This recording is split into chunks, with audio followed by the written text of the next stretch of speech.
Hey y'all, I'm Shayna and I'm back with another review. This is for Put a Ring on It, Season 4, Episode 5, Two Prince Charmings.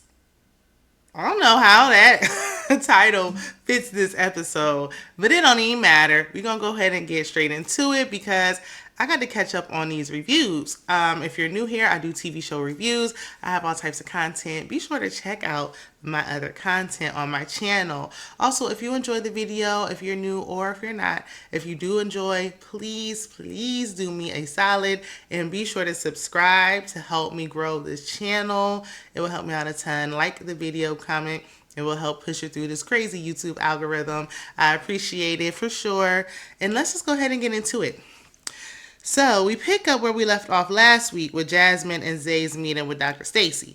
Jasmine still hurt that Zay's friend, didn't respect any boundaries and disrespected her, and he basically Zay didn't do nothing about it. He said he really just now realizing like how much it hurt her. I'm sure she's been complaining about it all along, but okay. So Catherine, we move on. Catherine's going on her date. She's going out with Marcus, 38, an insurance broker. Ricky, like, I ain't phased. Like, I done seen, we've been friends for so long. They said they've been friends, but like, how tight and close of a friends were they? I wonder. But he was like, look, I've seen her with other relationships and all that, and it don't really phase me. I ain't jealous because she always come back. So what would I be afraid of? Okay, feeling mighty confident. He don't think she going nowhere, but she sounded like Marcus might be her type. Joya is also getting ready for her date. She's going out with Jacoby, 31. He's 6'4". He's a business coach. He co-owns a marketing agency. Jacoby is, taking little jabs at Jaisha. Jaisha's annoying, but he kept his cool. And he like, look, I'm a grown man. Like, all that was unnecessary. On the date, Jacoby is making a comment saying like, if you're not married, you're single. And Joya does agree with that. She like this ring finger, ain't nothing on it. Ain't nothing on this ring finger. But all these J names, goodness. So after a little flirtation, Jacoby brings up sex a lot, and it's turning me off. It's an immediate turn off for me. I do not like when men bring up sex like prematurely, like we just sat down. Like, what's your name again? Don't, please don't. Oof. Julia was like, well, how are you intimate outside of sex? Nice segue. Like, yeah, let's get off of that and talk about what else. What else do you bring to the table? Because they be the ones bragging that don't even be bringing that. But okay. He don't really got no answer. Talking about maybe you can teach me. She's like, I cannot do that. I can, tell you what I like, but I can't teach you nothing. And she was like, look, I can touch you without touching you. Just about how I look at you, I can touch you. The way I'm speaking to you, like everything about me is a vibe. Okay? I like that. Now, Jacoby said he had a fetish for dating women in relationships. Like, he had to seek help, get some therapy for it because it was bad. But here you are on this show. Joya says she's enjoying the date in her confessional. Why? What about it are you enjoying? This just as bad as Jasmine's date last week with the shirtless chef. He's easy on the eyes, but the conversation is a no-no for me. It's turning me off. Zay is going on a date with Gayla, 32. She's a hairstylist. We got about like 3 hairstylists that came up on this show. That they heavy in Atlanta. Zay asks his date if she wants to ride on the bike or on the Benz. She has on a dress. So Jasmine, like, how is she supposed to ride on a motorcycle with a skirt on? Like, what? Like, why would you even do that? Like, he was trying to get under her skin. And he probably was. She know her man. So Catherine and her date are doing vision boards. Where are they sending them to that they like doing? Like, why are they doing this? Okay, something different, I guess, than just dinner.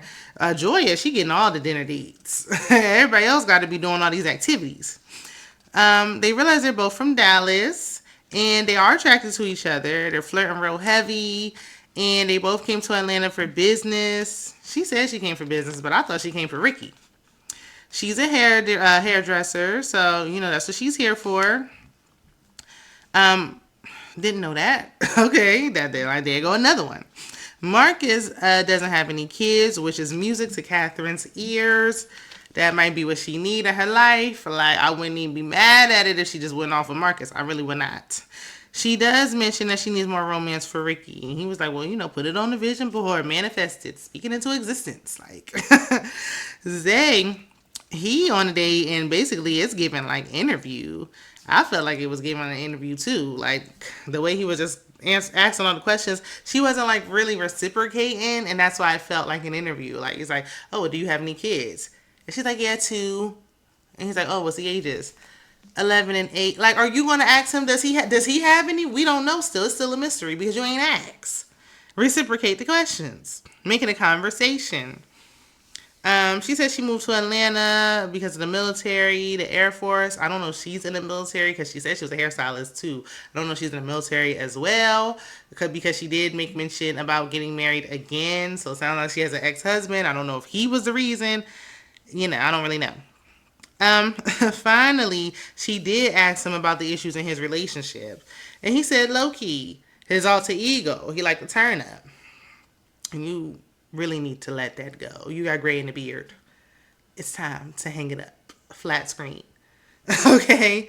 He admitted that he's too friendly with the ladies, and he's the problem. Well, as long as you know it, but what you gonna do about it? Joya got home. She tried to make Jaisha jealous. Unnecessary scene. She tries to make him jealous every time she gets home. Like, girl, it's tired. The couples meet with Dr. Stacy.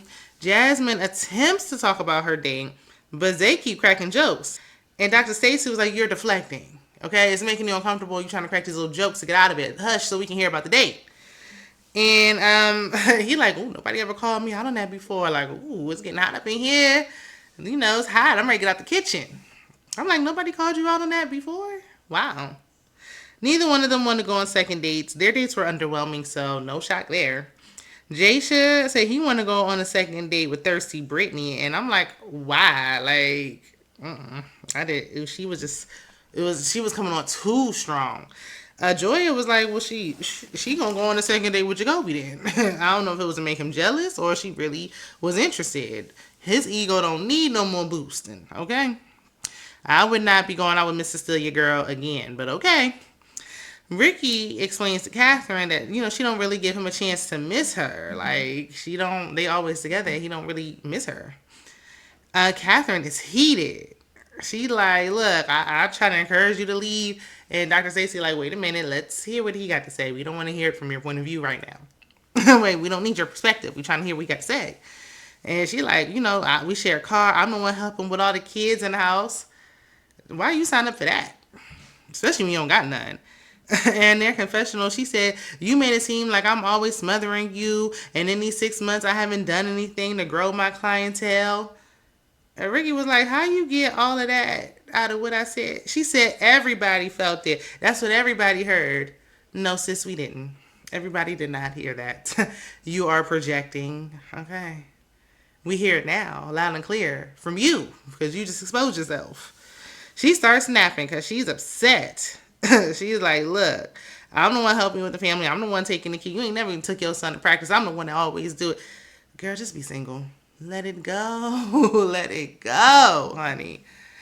But she ain't gonna let it go. I wouldn't even be surprised if they stay together at the end of this. At first, I was like, are they just friends? But the way she was so passionate, like, okay. So they got sisters, a move-in, live-in babysitter going on over there. But y'all let me know what y'all think about the episode. Be sure to like, comment, share, and subscribe. Tell a friend and tell a friend. It's free 99. I will see you in the next one. Bye.